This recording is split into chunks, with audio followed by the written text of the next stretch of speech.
Huling namahagi si First Lady Liza Marcos na 10 kilong bigas sa mga residente ng Metro Manila para yan sa tuloy-tuloy na tulong ng pamahalaan sa mga apektado ng pagtaas ng presyo ng mga bilihin. Bukod dyan, inilunsad din ang Paleng QRPH Plus sa Pasig Mega Market para po yan sa pagpapalakas ng modernisasyon sa mga pamilihan. Tinutukan niya ni Angelo Calixtro.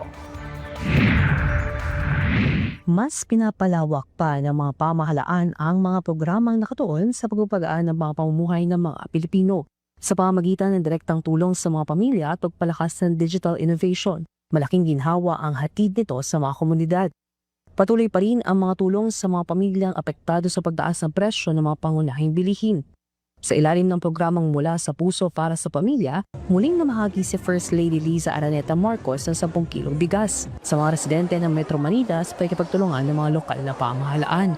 Today, papalakasan ko yung loob ko para i-send the message of my husband who is now in Sultan Kudarat and South Cotabato. Sabi ng asawa ko, kumusta daw ko kayong lahat. At itong konti ng bigas na ibibigay ko namin, alam mo ninyo, we cannot eradicate poverty 100%, but at least we can lessen the burden, no? So, sana itong konti ng ibibigay namin will help you in the days to come. Malaking tulong ito sa pang-araw-araw na pangailangan, lalo na sa mga senior citizen at iba pang kabilang sa mga vulnerable sector.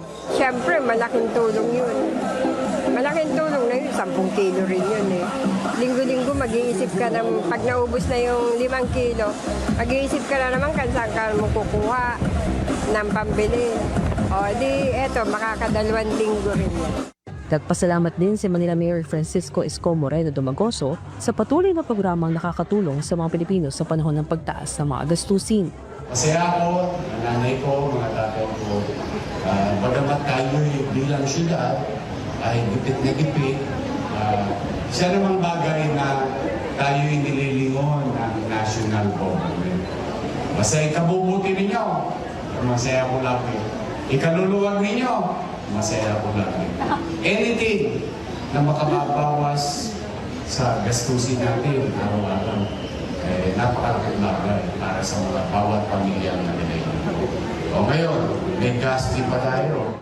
Samantala, habang patuloy ang pagbibigay ng mga agarang tulong sa pamilya, pinalalakas din ng pamahalaan ang digital connectivity at modernisasyon sa mga pampublikong pamilihan.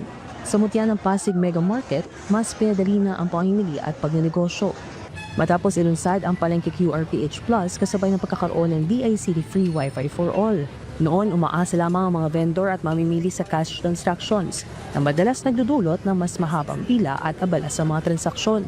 Ayon kay Market Administrator Joey Molina, malaking tulong ang libreng internet access sa pagpapalawak ng digital payments sa palengke.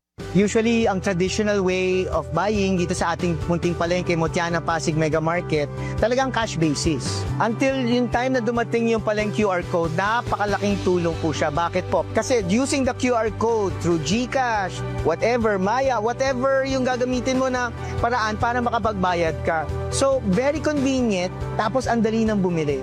Tutulungan ang mga vendors, tutulungan ang customers, pero hindi pa tapos. Siyempre, para po gumana yung sa Paleng QR code, gusto natin ng magandang Wi-Fi. Kaya naman, naging mabilis, maginhawa at ligtas ang mga transaksyon para sa mga mamimili at mga tindero. Angelo Calixtro, IPC News.